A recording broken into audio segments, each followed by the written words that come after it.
Welcome to the Fit Strong Women Over 50 podcast, episode number 145.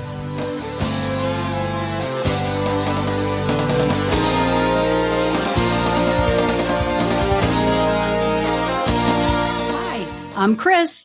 Thank you for joining us today. And I'm Jill. Chris and I are your co-hosts and the founders of the Becoming Ellie community. I know you're wondering why we're called Becoming Ellie. Ellie was the Norse goddess of aging who wrestled Thor and beat him. Jill and I thought, hey, we want to be like Ellie. You can find out more about us at our website, becomingellie.com. Ellie is spelled E-L-L-I. And while you're there, be sure to sign up for our newsletter. It's an easy way to know when we release a new podcast episode and when a new article has been published. Yes, and that newsletter only comes out once a week or about once a week, so it's not obnoxious. And we don't give your name or your email address to anyone. Can you believe that we're at the end of 2023, Chris? Oh my gosh, it's amazing how fast this year went. And I guess it's time to start thinking about 2024. Yes, I think you're right. And speaking of time going by quickly, did you know that this coming January, will be the 6th anniversary of the Fit Strong Women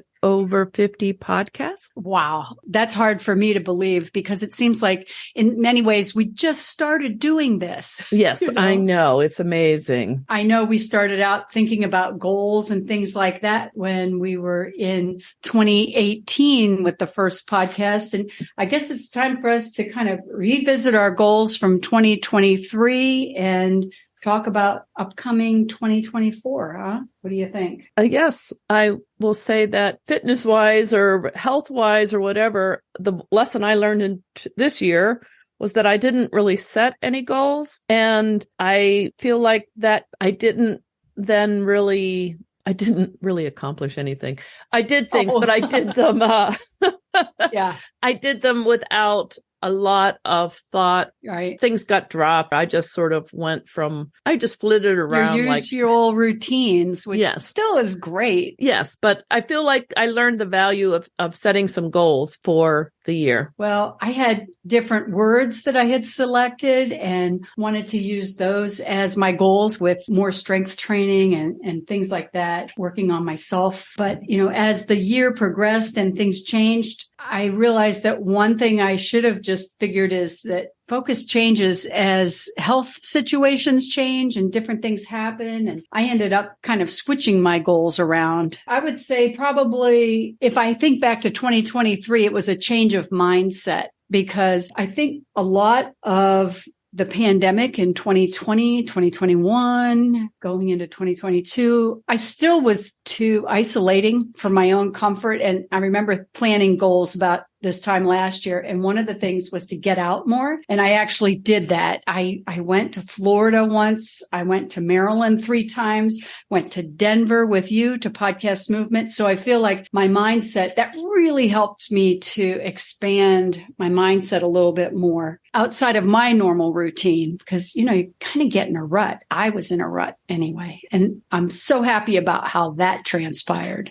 That's wonderful. Yeah. Well, I did not do my 3 words for 2023. As I said, I didn't set any goals. I didn't set a theme. I didn't do anything, apparently. But I did come up with 3 words for 2024. Are you willing to share those words with the world? Yeah, I will. Okay. My first one is movement. Nice. That's a great one. What I'm trying to sort of get into my routine is not just, going to the gym and working out or whatever, but to sort of try to improve how much I move through the day. Sure. Movement is my first word. My second word is schedule, because I find that if I actually devote blocks of time to tasks or events or people, whatever, I do better than my normal inclination, which is to just sort of wander through the day, week, and then wonder why things don't get finished.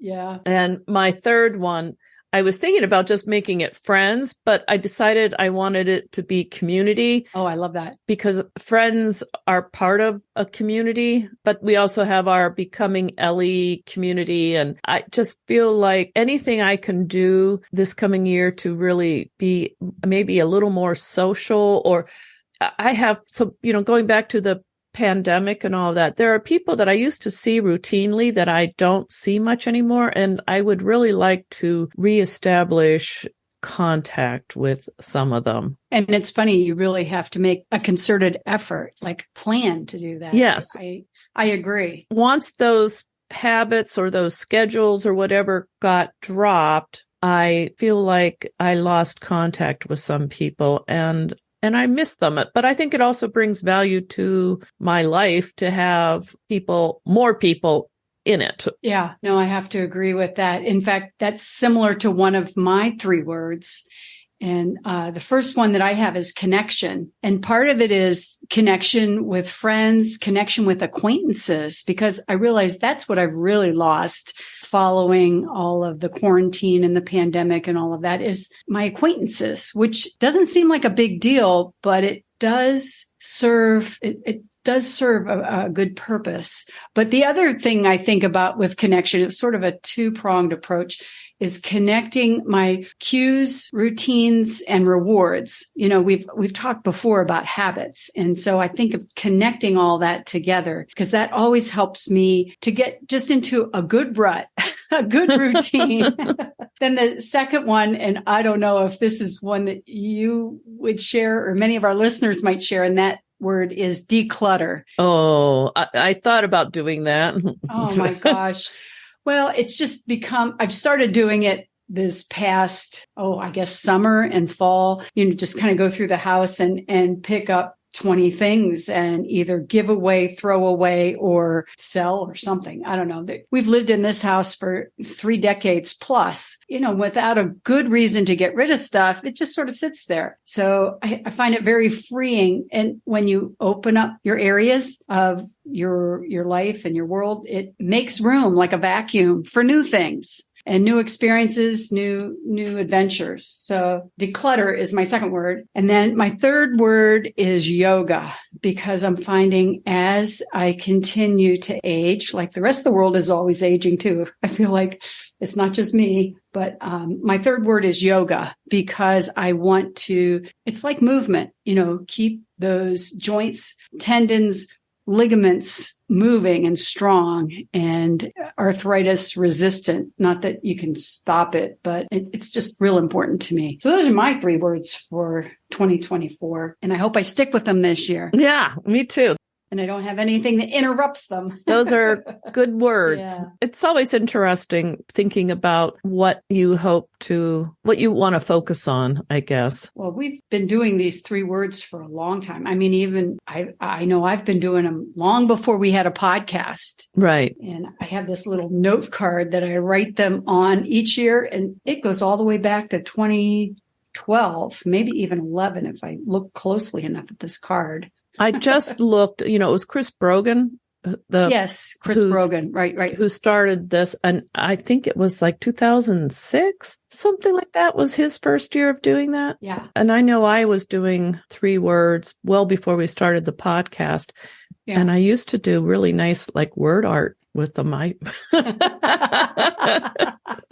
Well, mine used to focus more on my business and less on my health. But, as time progresses, I realize your health is your wealth. And there's one of our guests that says that all the time. One of the podcast guests, your health is your wealth. And boy, is that true, right? Yeah, that is. Speaking of guests, we've had a lot of great shows this year. I mean, it just astounds me, the nuggets of inspiration and motivation and information we get during conversations with these guests. I think that's one of my favorite things about Becoming Ellie is our Fit Strong Women Over 50 podcast and talking with different guests. Oh, yeah, definitely. I was looking through who we talked to this year, and I think that there were everyone had a great perspective, or I learned something from everyone we spoke with, but there were a few things that stood out to me. Yeah. I think one is we talked to a few people who were actually members of Becoming Ellie, Yeah. the Facebook group. And Oh, yeah. I so much enjoyed, one, getting to know them. And they all really made me think about how, one, different we all are, but also how motivational we all are. So we talked with Diane Allen, Jeanette Evans, and Lori LeBlanc, and they Right. all are doing different things, but just so motivational. Right. Well, and I love the fact that, it's kind of like a pebble tossed into the water, the ripple effect, things that we have done, they have done, our guests have done, really impacts each other for inspiration and motivation, new ideas. I keep going back to the episode where we talked with a woman named Ginny McCall. Oh, yeah. And she was the person who was a ninja warrior, American Ninja Warrior. And I used to watch that show all the time, but less so in the last few years, just because it wasn't as much of an interest to me. But seeing her and knowing that, when was she first able to do a pull-up? She was, in her 60s, right? 65? Yeah. And I think something like that. And then to think she was actually on the television show and able to do the Ninja Warrior routine. That's amazing. It's inspirational. It really is. It really is. I did watch her episodes. I love it. And her daughter. Yeah, that was fantastic. The other person we talked to, the opposite is, not the opposite, but more food related, was Mary Beth Albright. Yes. She's the Washington Post reporter, food writer, and she wrote the book Eat and Flourish, How Food Supports Emotional Well-Being. And I really liked her. So yes, food is good for our physical health, but the mental health part of it, our emotional health, right, we tend to not think about so much, but it was a really interesting conversation with her. An eye-opener, wasn't it? Really yes. Great. I have a confession to make about her. She was apparently on Iron Chef. Yeah, that's right. But I got it confused and I watched Master Chef trying to see her. And then I was like, why can't I find her?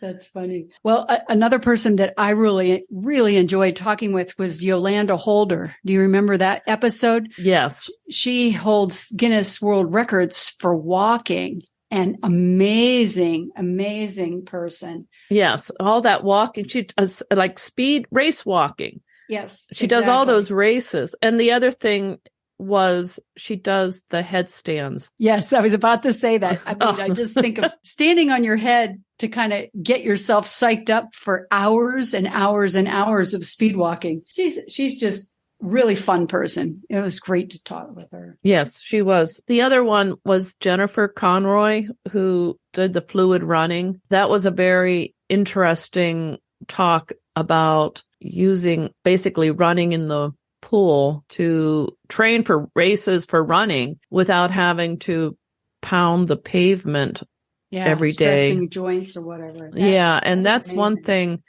that is an issue, I think, for many of us as we get older is it's good to have that the running on the road is actually good for your bones and everything, but it's also hard on your joints. So sometimes alternating with in the pool is probably a great idea. Yeah, that is a great idea.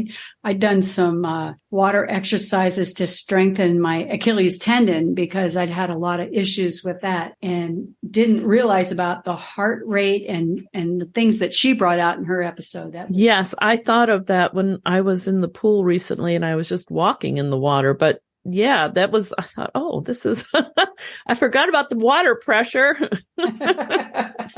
That's right. That's right. Well, one person that surprised me that I really enjoyed the episode. I knew she'd be good, but that was the woman that does yoga with, I think she's called a mother trucker. Is that right? Oh, yeah.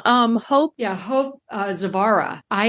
I was a little tentative when I first talked or, heard about her because I thought, well, what could we learn about someone who focuses on yoga for truckers? But boy, that was a great episode. Simple changes. and was a really good way of looking at, so you don't have to be driving a truck, but we all drive cars and we all sit at our desks. Right. I should go back and listen to that episode because I find myself getting very sore while sitting at my desk during the day. Absolutely. Right. And she had so many clever little ways to sneak in snacks of exercise and stretching and yoga. Yeah. Which would tie in with my one word for 2024 of movement. There you go. That's right. So 6 years of podcasting. Yes. Which is amazing. Is there anything in particular that you've learned that really stands out that you could summarize 6 years of talking with people? Well, this is pretty basic, but it's something that I have to keep coming back to. And that is avoiding prepackaged, pre-made fast food, the center section of the grocery store. You know, there's so many things that are so easy to eat, but those really are the things that are good to avoid. You know, from a food standpoint, I keep coming back to that food industry overall, the big names. I think there's like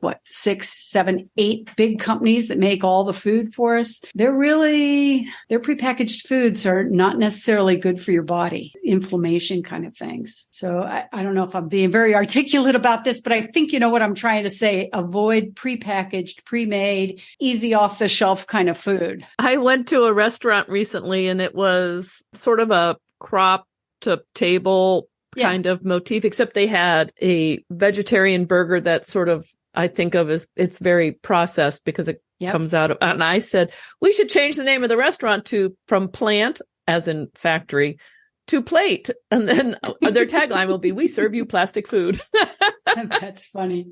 That's funny. Well, the thing that really sticks in my mind about that is how much market research those companies do to make the food feel good in your mouth, to hit the right taste buds, whether it's salty or it's sweet, sugary or sour, just the right amount. I mean, they really have done so much market research. It's almost irresistible. Right. It's easy to see how, when you eat something like that, it's amazing to me how the craving for more. Yes. The second you finish, you want more. It's like really feels like an addiction. Yeah, a drug kind of thing. And when you're traveling, like when we went to Denver or when I was driving to Maryland, when you're traveling, the convenience food, whether it's fast food or something that's right off the shelf, you know, it's so hard to resist that. And it's something I have to keep coming back to remind myself that take a few minutes to prepare something. Real food is so much better for your body. When we go to Podcast Movement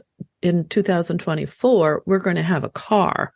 Yeah. And so I've already been thinking we'll be able to take our bottles of water. Right. And we'll be able to take some food. A cooler, maybe. Yeah. Or hopefully whatever. There's a refrigerator I'm sure there'll be a refrigerator. And then we could actually have at least breakfast and or lunch. Yeah. Without having to just constantly buy it at the hotel. Yeah.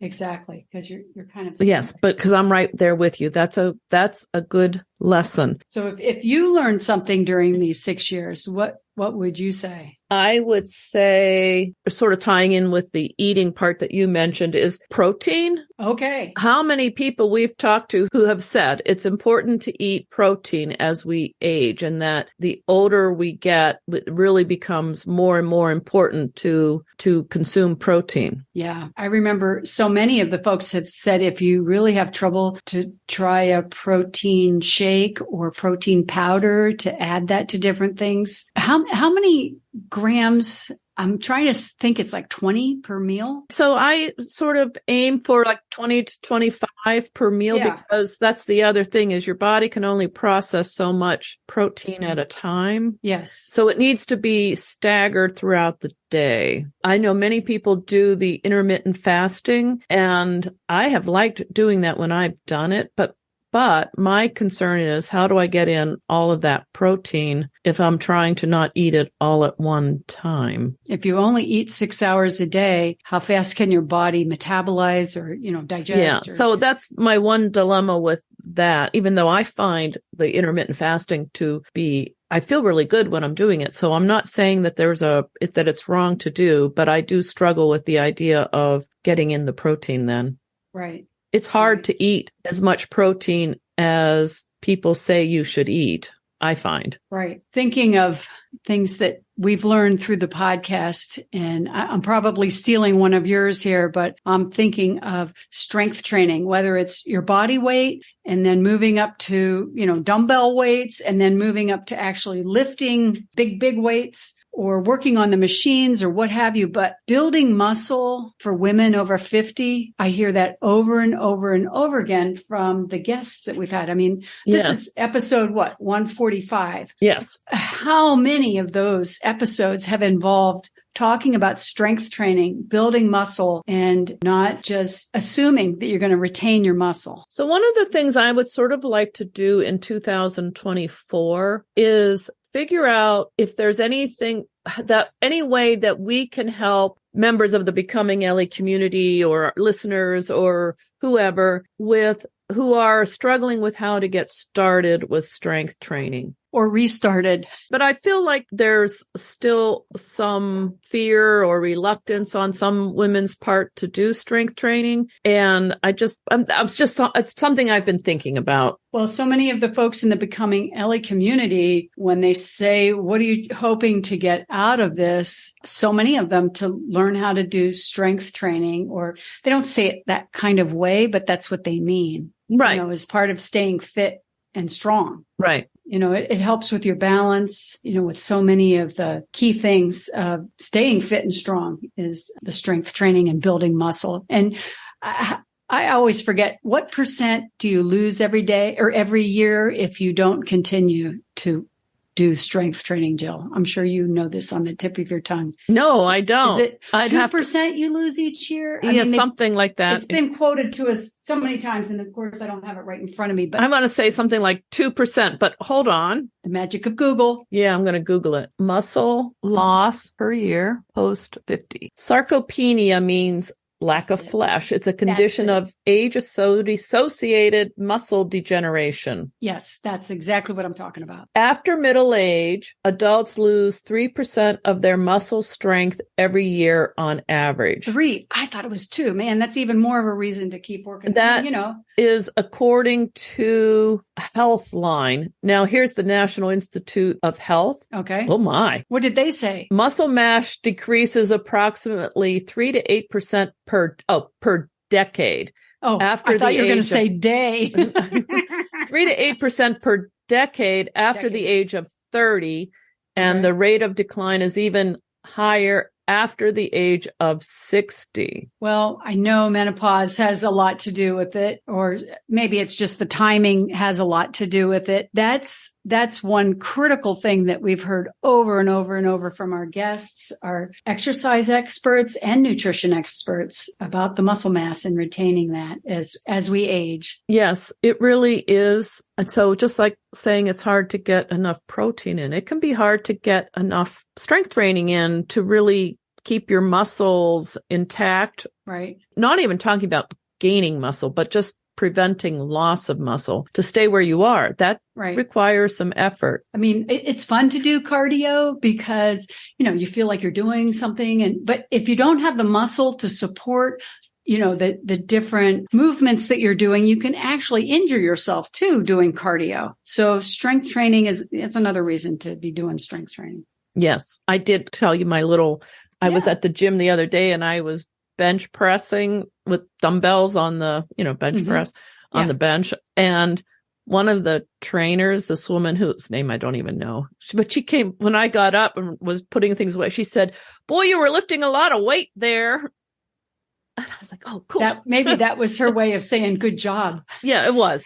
Yeah, it was. Yeah, it made me feel good.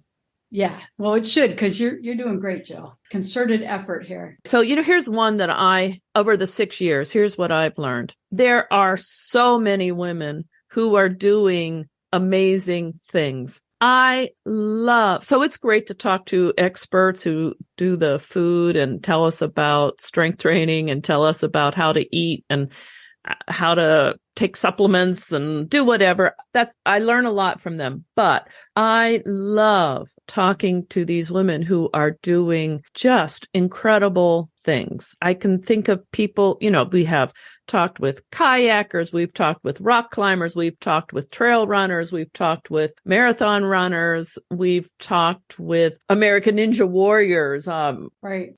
Just tap dancing. Kayakers, paddle boarders. There's so many fun things to do. Yeah, it's amazing. I love what people come up with. Women are just incredible with what they're doing. I love it. We didn't say bicycling, and I don't want to leave out bicycling because that's one of my favorites. Oh, right. And yes, we've talked to a number of bicyclists. Yes. Well, when I think back through the 6 years, and what stands out to me is a mindset of community and how being together with someone else and hearing what other people do and building a community. I mean, they say you are a sum of the 5 people that are closest to you. Having a community of folks who are focused on being fit and strong, on folks that are trying to eat right, maintain their health as they age. To me, that's something that I've heard over and over again. I really think that keeping that mindset, a focus of good health and doing the right things to maintain the health by building a community of people has really made a difference to me personally, I know, but I know it's in the studies too. Right. They say that in the blue zones, we've talked a little bit about this. Well, the blue zones, yeah, they do say community is important. Right. The social interaction and social interaction with folks that are trying to stay focused on being healthy. I think.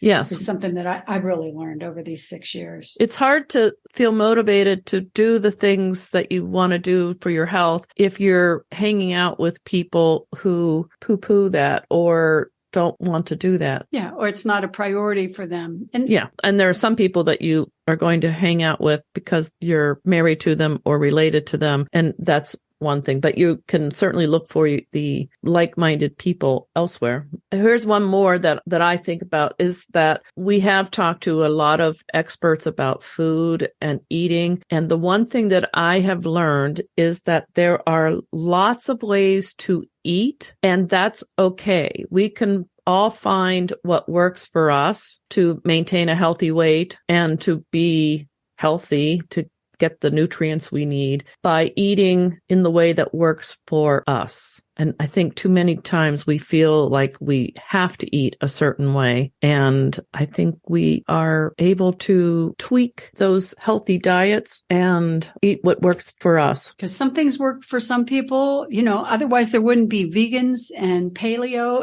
and the keto or. Right. People can do so some people thrive on eating a certain way and other people will try it and they don't thrive. And we all have to figure that out.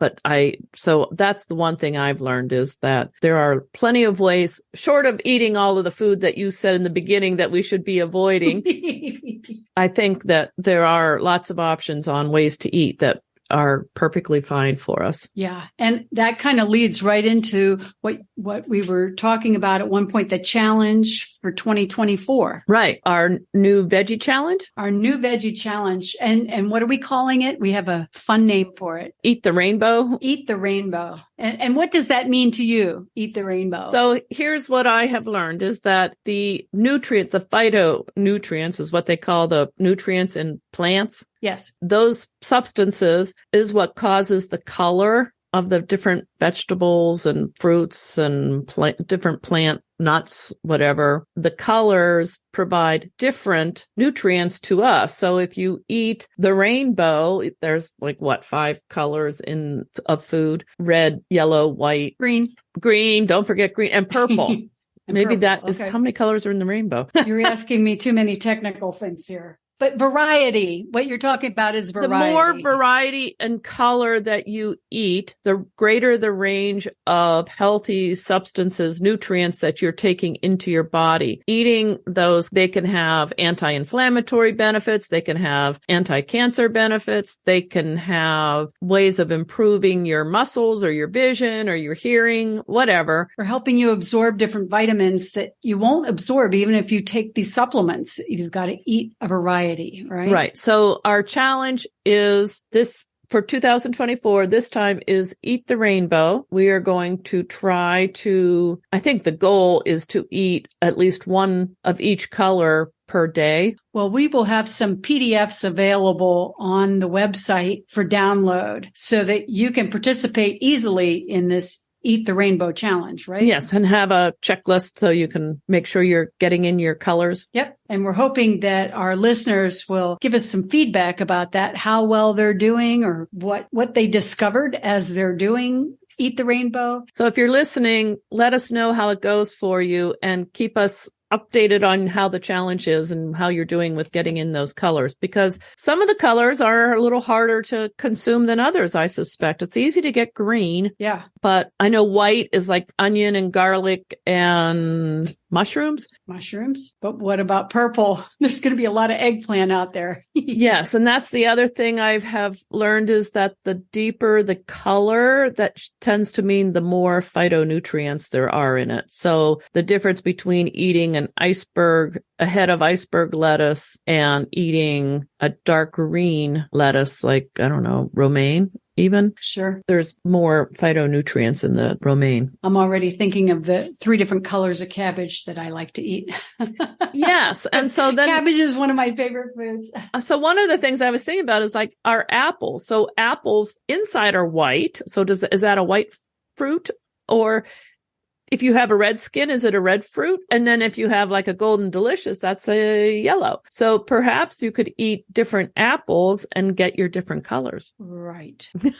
Well, now you got me thinking about avocado. Does that count as a green, or the outside when you eat it, it's okay. We've got to figure out exactly how we're going to have a checklist with different plants categories in the color. Yeah. Eating the plant, it's not just vegetables, right, or fruit. It's also things like seeds and beans and nuts. Those are all part of plants. Yeah, that's true. Herbs, spices, tea. This is going to be a fun one. Yeah. I'm looking forward to it. The goal is for it to not be difficult. It's just a good reminder that, like you shouldn't eat broccoli every single day and never eat any other vegetable. Although broccoli is good for you. Broccoli is very good for you. But variety is important. Variety is important. Yes. So that's something we'll do in 2024. And I can picture the newsletter featuring this as well, with a download link in the newsletter. So for those that are subscribed to the newsletter, it'll be an easy way for you to be able to download the PDF. I know there's listeners out there that aren't subscribed. If you're not subscribed, consider signing up for the newsletter. You do get notice of new podcast episodes, but you also get access, or you get notice of our articles that we write. And I don't even know if everyone remembers that we do have articles on various topics on our website. Right. Our website has, at this point, well, of course, there's the show notes to the podcasts with, 144 of those, but there's over 400 articles posted on our website we use categories. There's a search bar where you can search for specific information about a topic that you're looking for, or you can just, read what's coming up at the moment. Yes. And one of my favorite articles from very early on was when I wrote about how to mix the oil into your natural peanut butter. Oh, yeah. With my mixer.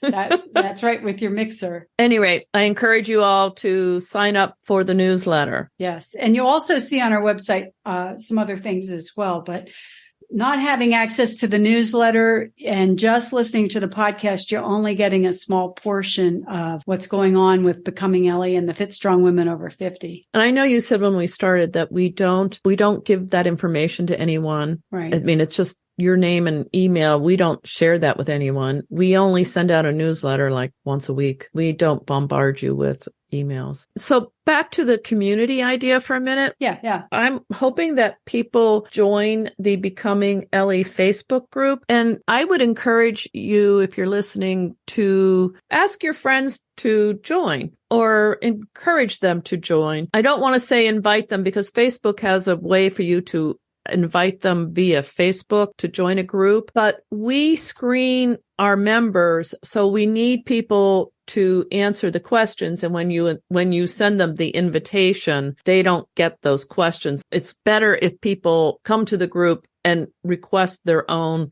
membership. But I still would like everyone to consider inviting a friend. Right. Well, because when you have a friend in this, I know you and I, Jill, first got started with this podcast because we were listening to another podcast and we were often discussing it. And you can go deeper when you discuss something with a friend than when you're just listening to it and then it's gone. Do you know what I mean? Yes. So that's another reason why I think it's kind of fun to have a friend that you listen to the podcast and maybe discuss things or, come back to different ideas and go deep. Because everyone hears something different in the podcast, learns something that they hadn't heard before or inspired by something else. Yes, I agree. So Jill, often when we talk to guests, we're asking them, when you're short of time and you come home and it's dinner time, what is it that you throw together for dinner? Something healthy, easy, and delicious. Do you have a go-to recipe? Well, to be honest, one of my favorite things is leftovers, but but I don't think that's really what you're asking. But I do try, like if I make a meal, I try to think, all right, I can eat this tomorrow for dinner or whatever. But if I come home and I haven't done that, I will chop up vegetables if I have some. Right. I should have vegetables. But I mean, if I have potatoes or Brussels sprouts or something, I chop those and either roast them in the oven or, now I have my air fryer, so I'll throw them in the air fryer, which potatoes in the air fryer are like the best things. How long does an air fryer take to cook? I don't have one. Oh, so potatoes cook a little longer, and it depends on how small. Obviously, it's like with an oven, your size matters, but I can get stuff done in, 15 minutes. Okay. 20 minutes, depending on what it is and how roasted, how brown I want. So you just put a little oil on it so that they crisp. But it's a nice way to do it. And then I can also throw in a piece of salmon in there if I have salmon.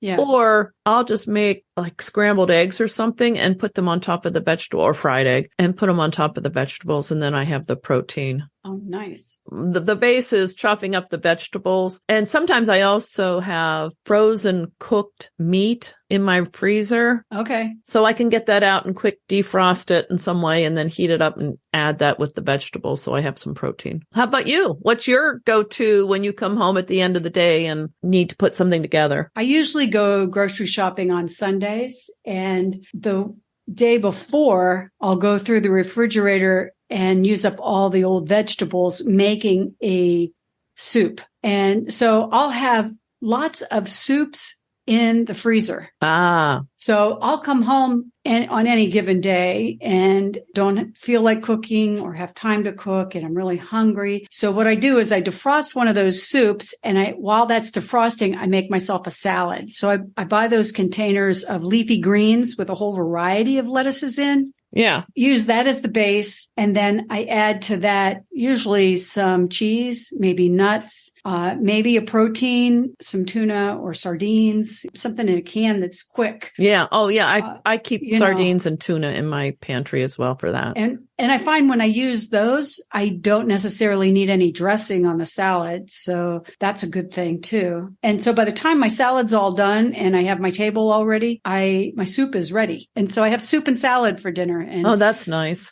That's a good meal. It is. It's really good. I do try to keep frozen soup in my freezer too. Yeah, that's my go-to. And I guess that's considered leftovers, isn't it? But I'll make it with that specific purpose in mind. Yeah, I don't think that's just using up. So you put whatever vegetables you have in the soup. Yeah. And sometimes, like after a holiday, you have a turkey carcass. Always you boil up that turkey carcass, or that's kind of a routine of mine, try to keep that kind of stuff always on hand, because otherwise I'd be making a full dinner or worse, eating things I wished I didn't eat later because I was so hungry. That's the kicker, is that you really do have to have some plan for those moments, because if you don't eat, you're going to just start scrounging around and eating anything.